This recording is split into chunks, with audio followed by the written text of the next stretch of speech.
Liverpool Manchester city മത്സരത്തിന്റെ അവസാന നിമിഷം നടന്നിട്ടുള്ള ഈ ഒരു ഇൻസിഡന്റ് ആണ് ഇപ്പോൾ ഫുട്ബോൾ ലോകത്തെ ചർച്ചാ വിഷയം. കുറെ പേര് പറയുന്നു റെഫറി ചെയ്തിട്ടുള്ളത് ശരിയാണ്, കുറെ പേര് പറയുന്നു റെഫറി ചെയ്തിട്ടുള്ളത് തെറ്റാണ്. അപ്പോൾ ഫുട്ബോൾ നിയമം എന്താണ് പറയുന്നത് എന്ന് നമുക്ക് നോക്കാം.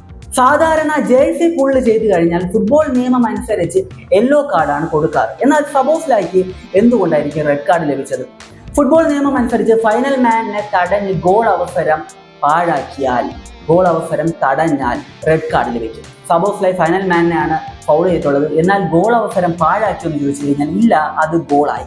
ഇതാണ് പല ആളുകൾക്കും സംശയം ഉണ്ടാക്കാനുള്ള കാരണം. എന്നാൽ ഇവിടുത്തെ പ്രശ്നം എന്താണെന്ന് വെച്ച് കഴിഞ്ഞാൽ ഗോൾ ആയിട്ടില്ല. കാരണം എന്താണെന്ന് വെച്ച് കഴിഞ്ഞാൽ രണ്ടാമത്തെ ഫൗൾ എർലിംഗ് ഹാലൻഡിന്റെ ഫൗളോട് കൂടി ഗെയിം തീരുകയാണ്. അതിനുശേഷം നടന്നിട്ടുള്ളതൊന്നും ഗെയിമിൽ എടുക്കത്തില്ല.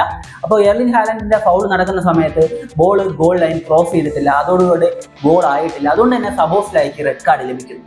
ഇപ്പോൾ ഹാലൻഡ് ഫൗൾ ചെയ്തിട്ടില്ലെന്ന് വിചാരിക്കുക, അപ്പോൾ എന്ത് സംഭവിക്കും? സബോസ്ലൈ ബോൾ ക്ലിയർ ചെയ്ത് കഴിഞ്ഞാൽ സബോസ്ലൈക്ക് റെഡ് കാർഡ് ലഭിക്കും ആദ്യത്തെ നിയമം അനുസരിച്ച്. ഇനി സബോസ്ലൈക്ക് ഗോൾ ക്ലിയർ ചെയ്യാൻ കഴിഞ്ഞില്ല, ഗോൾ ആയി കഴിഞ്ഞാൽ സബോസ്ലൈക്ക് യെല്ലോ കാർഡ് കിട്ടും, ഗോൾ അലോ ചെയ്യുകയും ചെയ്യും.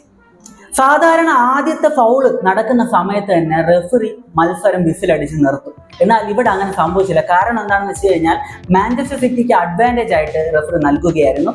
ബോൾ ഡേഞ്ചറസ് പൊസിഷനിലോട്ട് പൊയ്ക്കൊണ്ടിരിക്കുകയായിരുന്നു.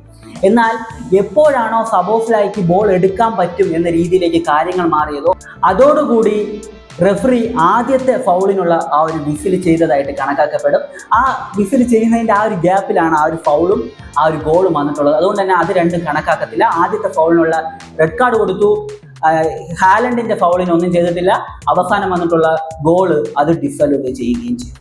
അതായത് സബോസ്ലൈക്ക് ബോൾ എടുക്കാൻ പറ്റുന്ന രീതിയിലേക്ക് കാര്യങ്ങൾ മാറിയതോടുകൂടി മാഞ്ചസ്റ്റർ സിറ്റിക്ക് നൽകിയിട്ടുള്ള അഡ്വാൻറ്റേജ് കഴിഞ്ഞതായിട്ട് കരുതപ്പെടുകയും ആദ്യത്തെ ഫൗള് കണക്കിലെടുക്കുകയും ചെയ്തു. റിയാൻ ചെർക്കി കുറച്ചുകൂടെ പവറിൽ അടിച്ചിരുന്നെങ്കിൽ ഞാൻ ഈ വീഡിയോ ചെയ്യേണ്ട ആവശ്യം തന്നെ വന്നിരിക്കത്തില്ല.